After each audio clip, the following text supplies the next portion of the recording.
خدا کے فضل سے میں جو بھی کام کرتی ہوں، خدا کے فضل سے میں جو بھی کام کرتی ہوں، رسول پاک شامل میں اس میں نام کرتی ہوں۔ شوق سے دیجئے میرے سلام کا جواب، شوق سے دیجئے میرے سلام کا جواب، اسی واسطے سے سلام کرتی ہوں۔ السلام علیکم ورحمۃ اللہ وبرکاتہ۔ الحمد للہ رب العالمین والعاقبۃ للمتقین والصلاة والسلام علی سید المرسلین وعلی آلہ واصحابہ اجمعین، اما بعد، اعوذ باللہ من الشیطان الرجیم، بسم اللہ الرحمن الرحیم۔ انا نحن نزلنا الذکر وانا لہ لحافظون۔ آئیے ہم سب مل کر ساحِ بحر و بر، مالک خشک و تر، اللہ کے پیغمبر، ہم سب کے رہبر، محبوب داور، شفیع روز محشر، صاحب انا اعطیناک الکوثر، شفیع المذنبین، انیس الغریبین، رحمت للعالمین، حق مظلوم، دانع علوم، احمد مصطفیٰ محمد مصطفیٰ صلی اللہ علیہ وسلم کی بارگاہ رسالت میں درود و شریف کا نذرانہ پیش کریں۔ پڑھیے بآواز بلند، اللہ رب محمد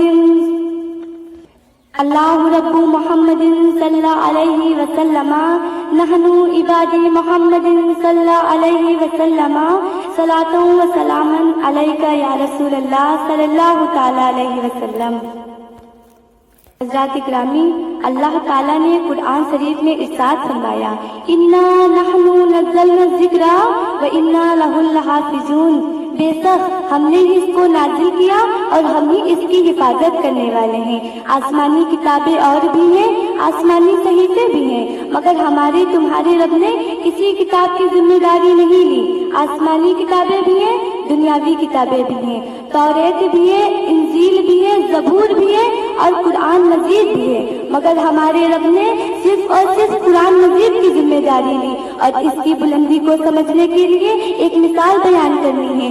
اگر ہم ساری کتابوں کو سمندر کے اندر ڈال دیں، توریت کو سمندر کے اندر ڈال دیں، انجیل کو سمندر کے اندر ڈال دیا جائے، رام چرت مانس کو سمندر کے اندر ڈال دیا جائے، بھاگوت پران کو سمندر کے اندر ڈال دیا جائے، قرآن کریم و فرقان حمید کو سمندر کے اندر ڈال دیا جائے، پھر اس کے بعد ساری کتابوں کے نام لے کے پکارا جائے، اے توریت تو آ جا، اے زبور تو آ جا، اے انجیل تو آ جا، اے رام چرت مانس تو آ جا، اے بھاگوت پران تو آ جا۔ لائق سب احترام سامعین، مگر ساری کی ساری کتابیں خاموش پڑی رہیں گی۔ جب قرآن شریف کو پکارا جائے گا تو اس ہندوستان کی سرزمین پر ہزاروں گنبد اکرام سینہ ٹھوک کے کھڑے ہوں گے اور کہیں گے جب تک مسلمان زندہ ہے تب تک مسلمان کے سینے میں اسلام اور قرآن زندہ ہے۔ اسی لیے کسی شاعر نے کیا خوب کہا ہے، نہ گھبراؤ مسلمانوں ابھی تو خدا کی شان باقی ہے، نہ گھبراؤ مسلمانوں ابھی تو خدا کی شان باقی ہے، ابھی اسلام زندہ ہے، ابھی قرآن باقی ہے۔ اور یہ کافر کیا سمجھتے ہیں جو اپنے دل میں ہنستے ہیں، یہ کافر کیا سمجھتے ہیں جو اپنے دل میں ہنستے ہیں، ابھی تو کربلا کا آخری میدان باقی ہے۔ میرے تمہارے پیغمبر محمد رسول اللہ سارے نبیوں میں لاجواب، میرے نبی پر نازل ہونے والی کتاب قرآن مجید ساری کتابوں میں لاجواب، میرے نبی کی امت ساری امتوں میں لاجواب، میرے نبی کا لایا ہوا مذہب سارے مذہبوں میں لاجواب، میرے نبی کا کلمہ سارے کلموں میں لاجواب، میرے نبی کی شان لاجواب، میرے نبی کی غسان لاجواب۔ اسی لیے کسی کہنے والے نے کیا خوب کہا ہے، زمین و جمع تمہارے لیے، زمین و جمع تمہارے لیے، مکین و مکہ تمہارے لیے، زمین و جمع تمہارے لیے، مکین و مکہ تمہارے لیے، چنین و چنا تمہارے لیے، بنے دو جہاں تمہارے لیے، ہم آئے یہاں تمہارے لیے، بدن میں جاہیں تمہارے لیے۔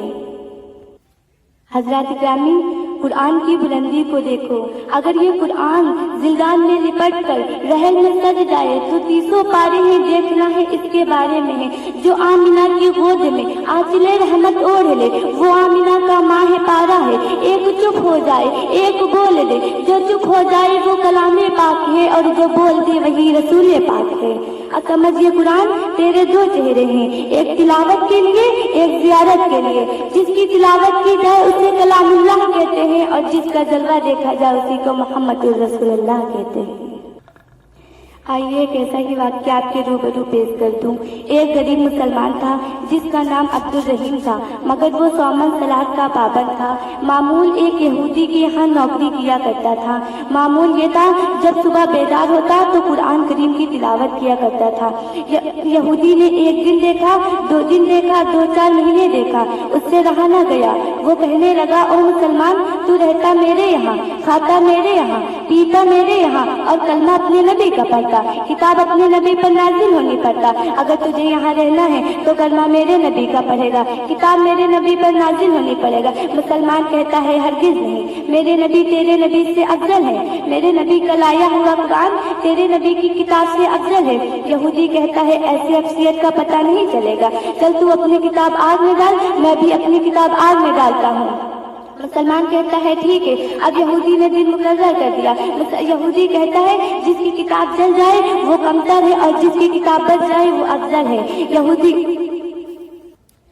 یہودی نے دن مقرر کر دیا۔ مسلمان بیچارہ غریب انسان تھا، نوکری کیا کرتا تھا، اس کے پاس کوئی کیمیکل نہیں تھے، کوئی دوائیاں نہیں تھی جو اپنے قرآن کریم میں لگا دیتا۔ ادھر یہودی امیر شخص تھا، مالدار شخص تھا، اس نے اپنی کتابوں میں طرح طرح کے کیمیکل لگائے، طرح طرح کی دوائیاں لگائی۔ حضرات اعلان کر دیا، فلاں دن مسلمان یہودی میں مقابلہ ہے، مسلمان کی کتاب یہودی کی کتاب میں مقابلہ ہے، جس کی کتاب جل جائے وہ کمتر ہے اور جس کی کتاب بچ جائے وہ افضل ہے۔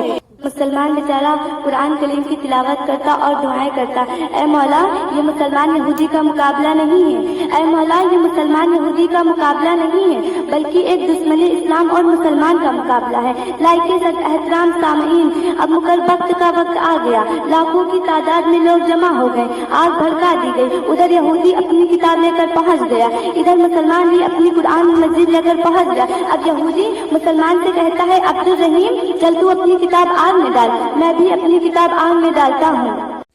جناب عبد الرحیم اس بات کا جواب دیتے ہیں کہ آگ میں ڈالنا بے ادبی ہے، چل تو اپنی کتاب آگ میں لے کر کود جا، میں بھی اپنی کتاب آگ میں لے کر کودتا ہوں۔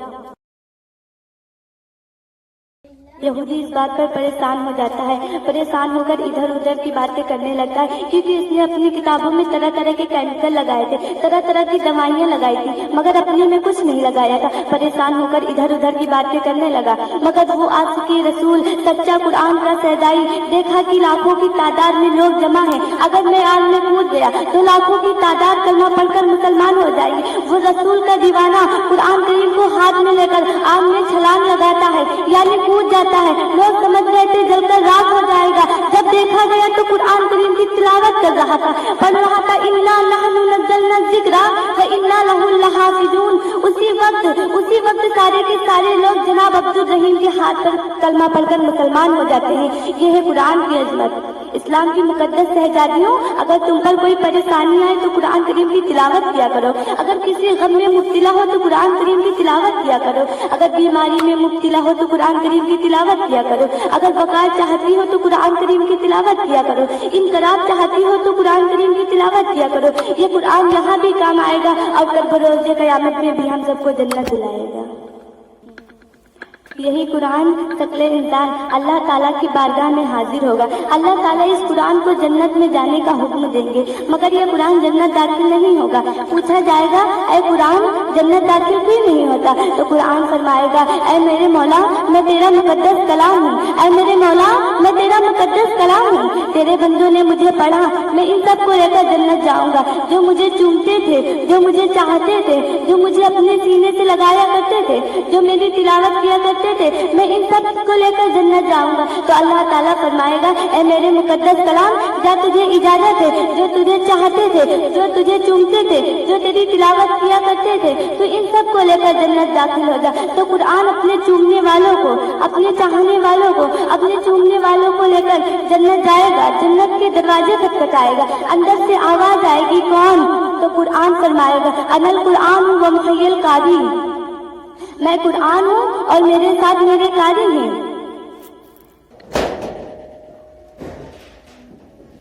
یہ دروازے انہی کے لیے کھولے جائیں گے۔ جواب ہے قرآن میں، ہر سوال کا جواب ہے قرآن میں، زندگی کا ہر حساب ہے قرآن میں۔ اے مسلمان قرآن کھول کر دے، اے مسلمان قرآن کھول کر دے، تیرے ہر درد کی دوا ہے قرآن میں۔ اللہ کی بارگاہ میں دعا ہے کہ ہم سب کو علم سیکھنا، دوسروں کو سکھانے کی توفیق عطا فرمائے، آمین ثم آمین۔